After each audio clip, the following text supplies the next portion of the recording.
Mirë për miqtë e mi, atëherë sa po kam marrë dronin DJI Mini 3 Pro dhe do t'i bëj një unboxing të shpejt të këtij droni dhe të shohim se çfarë ka kutia brenda.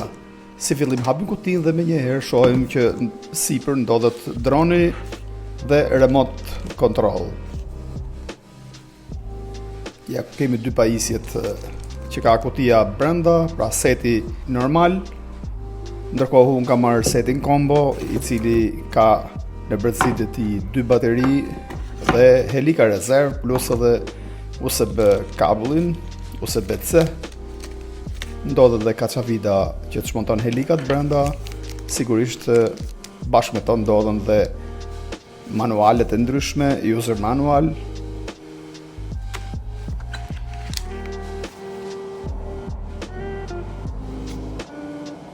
Si fillim ndezim remote control, e cila kërkon aktivizimin, pranojmë kushtet që ka DJI për aktivizimin e remote control, vendosim emailin ton, i bëm update firmware remote control, heqim të gjitha ngjitëset që ka kamera dhe shohim për parë DJI Mini 3 në dorë, ku fillimisht bie në sy kamera, e cila është fondamentale, pra është gjë kryesore për dronin, është kamera me dritë 1.7. Tentojmë të ndezim dronin me baterinë e parë, por ajo nuk ka. Karikojmë pak baterinë dhe ndezim dronin.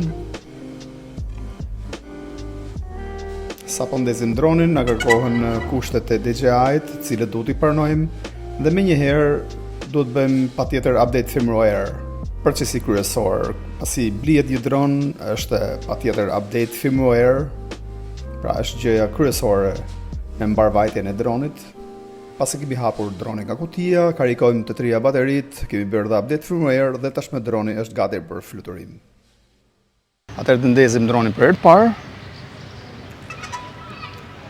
Ndërkohë remote control e kemi të ndezur dhe tashmë do të presim që remote control të kapi satelitet. Sipas me ky dron ka një sistem shumë të avancuar të satelitëve dhe besoj se do i kapi shumë shpejt. Gjithmonë kur përdorim dronin, duhet kemi parasysh satelitet, sepse është gjëja kryesore për satelitet. Duhet kemi sa më tepër satelit, sepse këto janë ato që do të pozicionojnë dronin, do të mbajnë dronin të sigurt në fluturim. Aktualisht kemi 10 satelit, droni pothuajse është gati për fluturim, por gjithsesi presim edhe pak. Ja u kemi 14 satelit në këtë moment, 17, pra mund të them që rreth 60 sekonda ky dron është gati për fluturim. Pak a shumë si ajërdyshi ose ajërdyseja. Mirë, atëherë të bëjmë ngritjen e dronit për herë të parë dhe të shohim ndërkohë po vendos butonat këtu sipër.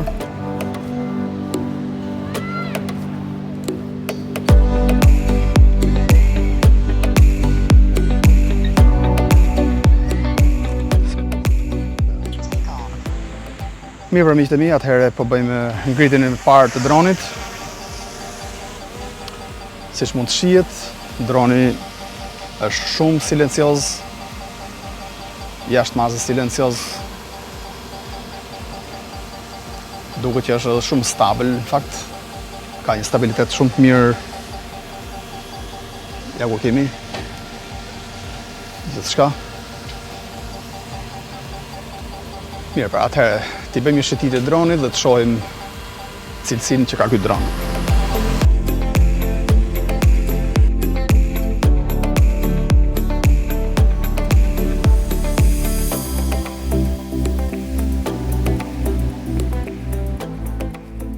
Siç mund ta shohim, display është shumë i bardhë, është shumë luminoz, pra të ndihmon jashtë mase.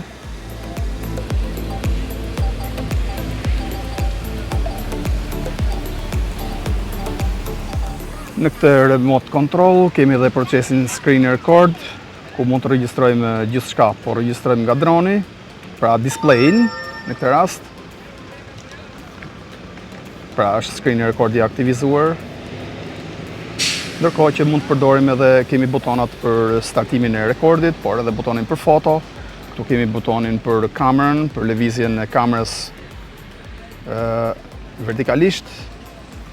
Ndërsa këtu kemi digital zoom, të cilin nuk funksionon në formatin 4K 60 frame. Atëherë të vendosim rekord dhe të shikojmë kualitetin që ofron ky dron. Ajo që kam vërë në re nga ky dron është që zojt i ngjiten shumë pas.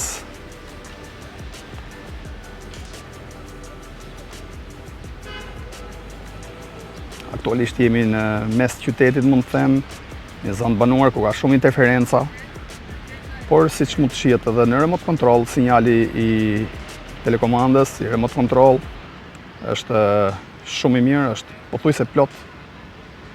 Nuk ka asnjë ngecje ose asnjë problem për sinjalin. Në remote control kemi edhe 3 proceset, siç është pra procesi kinema, siç është ky këtu, cine, procesi normal dhe procesi sport. Në përgjithësi unë përdor procesin normal, por në raste të veçanta përdor edhe procesin cine, pra sepse kur duhet të kem pamje smooth, pra pamje shumë të buta, përdor opsionin cine.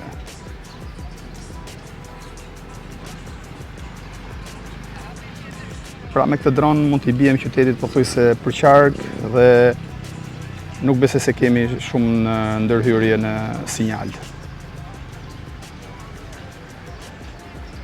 Përsa i përket sinjalit e remote control, nga të gjitha reviewt e tjera që kam vënë në re unë, Mini 2 ka sinjal më të fortë në remote control, për arsyen sepse kemi antenat sipër. Pra tek Mini 2 kemi remote controlin e vjetër, duhet them unë, që ka antenat lartë dhe sinjali është më i fortë. Ndërsa në këtë rast antena është vetëm këto 2 shenjat ku duken këtu. Mirë, atëherë po bëj dhe foto për të parë dhe cilësinë e fotografisë që ka ky dron.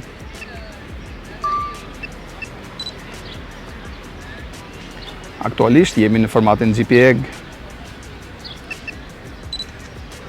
48 megapiksel, kemi opsionin 48 megapiksel këtu. Dhe tashmë mund të bëjmë foto në këtë format.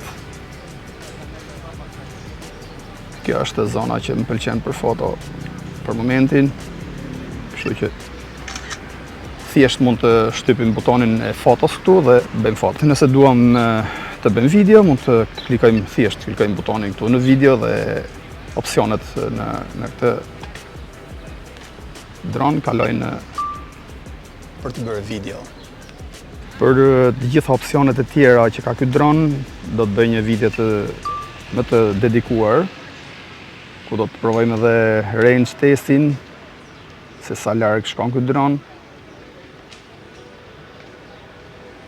Në fakt unë shpeshherë nuk është se përdor shumë distancat gjata ose të largta për dronin, por për të patur një orientim më të mirë se sa larg shkon ky dron ose çfarë sinjali ka ky dron. Mirë është që të bëhen testet në fakt. Duhet kemi parasysh që ky dron ka një sistem të avancuar në fakt, i cili është Galileo dhe ndihmon shumë dronin në fluturim, ky sistem. Ndërkohë që kemi aktiv trakun, i cili ndjek njerëzit në lëvizje, ose objekte të ndryshme, siç janë automjetet. Një proces tjetër shumë i nevojshëm, i cili është vlerësuar shumë nga përdoruesit, sidomos nga përdoruesit e rrjeteve sociale, është sepse ky dron ka një mënyrë të rrëdulluarit kamerës në formë vertikale, gjë që është shumë e mirë për personat që përdorin rrjetet sociale pamje nga droni. Siç mund ta shohim në këtë rast, kamera kthehet vertikalisht ose horizontalisht. Është gjë e mirë në fakt, për ata që bëjnë video për Instagram ose për reelsat ndryshëm. Ja, u kemi edhe një pamje të kamerës vertikale në këtë rast, për siç e thash në fillim, për objektet sidomos është gjë e mirë shumë, siç është ky objekt këtu tani, sepse nëse do ta kemi këtu në pamjen horizontale, objekti do të kropohet në pjesën vertikale të tij, ndërsa në këtë rast, me procesin që bën kjo kamera me efektin vertikal, është shumë gjë e mirë. Mirë për miqtë e mi, shpresoj t'ju ketë pëlqyer kjo video, një video tjetër do të bëjmë në ditët në vazhdim. Atëherë përshëndes gjithëve me këtë video dhe rishimi në një video tjetër. Kalofshi bukur.